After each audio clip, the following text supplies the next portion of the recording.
En termes d'éducation, on peut dire que un pôle véhicule une vision de l'éducation comme un objet de consommation. Dans cette manière de comprendre l'éducation est perçue comme un besoin individuel. Et comme elle est perçue et elle est présentée comme un besoin individuel, l'éducation doit s'acheter. L'éducation s'achète, l'éducation se vend. Dans les changements de programme, selon cette conception, les changements de programme doivent répondre à des effets de mode. Pour vendre, il faut surprendre. Et donc, les curriculums vont essayer de privilégier des changements assez rapides, ces changements étant aussi associés à du remplacement de matériel, à une vente de matériel, que ce soit des manuels, que ce soit des ordinateurs, que ce soit un autre type de matériel. Et donc, l'éducation et les changements curriculaires vont être associés à cette notion de consommation. Dans cette conception, c'est l'efficacité à court terme qui est privilégiée. L'équité n'est pas niée, mais elle est subordonnée à la rentabilité. On vous dira, mais on travaille pour tous les élèves. Mais à quel prix et à partir du moment où il y a un minimum de rentabilité qui est assuré. Et alors, ce qui caractérise aussi cette manière de comprendre l'éducation, c'est que pour moi, l'outillage conceptuel de l'élève est appauvri.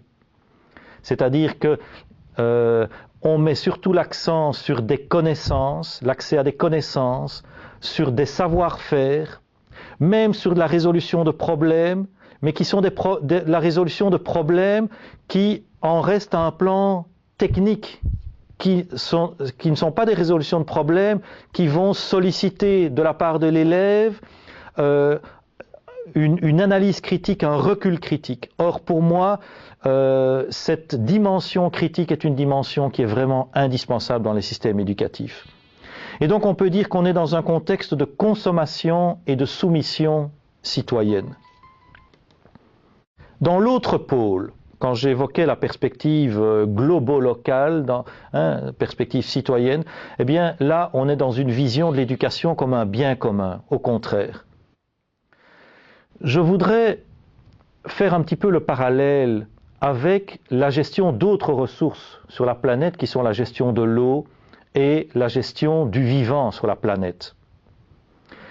La question, est-ce que l'eau est un bien commun ou est-ce que l'eau est un objet de consommation? Vous savez qu'il y en a qui, aujourd'hui, dans cette bataille de l'eau qui a commencé, tendent à privatiser l'eau, à se l'accaparer pour pouvoir la revendre.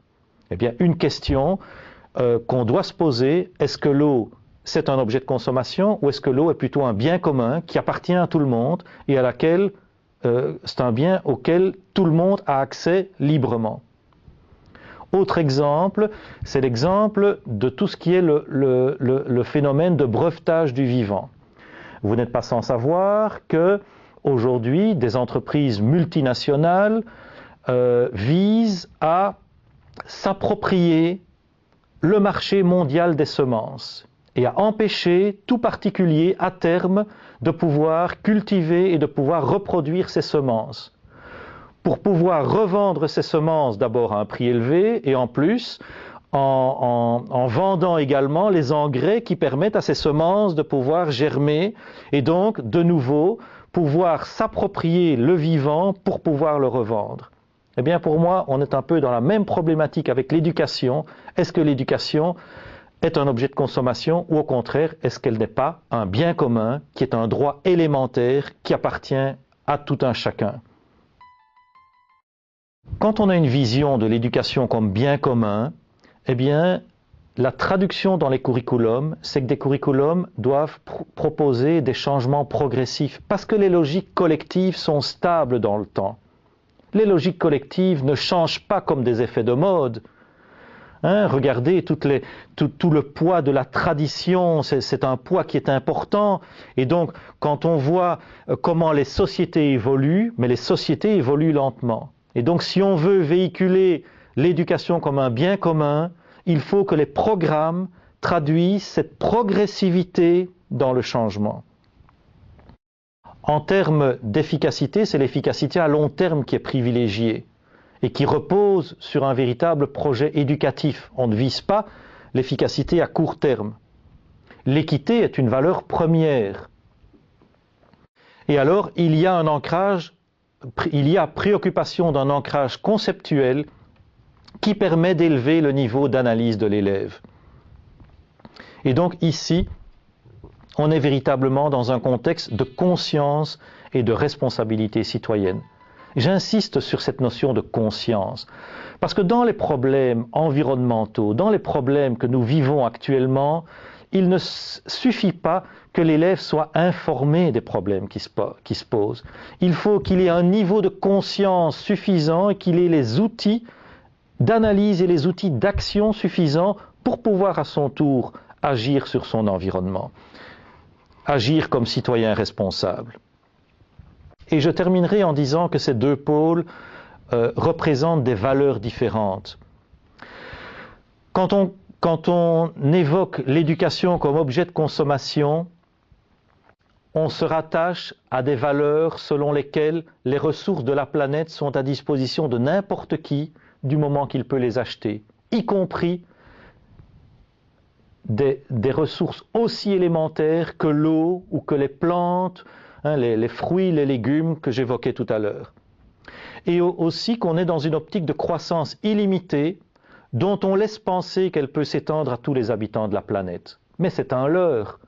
Quand on sait qu'aujourd'hui, si tous les habitants de la planète voulaient avoir le même niveau de bien-être qu'un Européen, il nous faudrait 3 planètes et demie. Si aujourd'hui tous les habitants de la planète voulaient avoir le même niveau de bien-être qu'un Américain, il faudrait 5 planètes. Or, on n'a qu'une planète. La planète est limitée. Il y a 51 milliards de kilomètres carrés, je pense, dans la planète. Il n'y a pas 1 kilomètre carré en plus. Les ressources sont limitées et donc c'est un leurre de penser que tout le monde pourra arriver à ce niveau de bien-être. Et donc, on est dans une conception liée à des valeurs de type néolibéral visant la privatisation des ressources.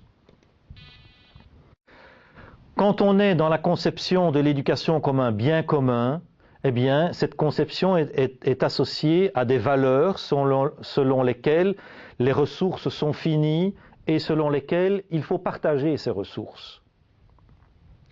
Et des valeurs selon lesquelles il faut s'orienter vers une décroissance progressive si on veut éviter de puiser dans les ressources des autres populations et les ressources des autres générations.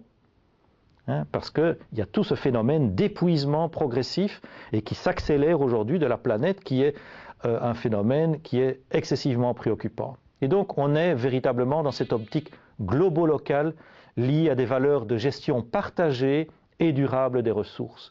Il me paraissait indispensable, dans le cadre de cette réforme, de faire un petit détour pour montrer en quoi un changement de manière de concevoir les apprentissages, un changement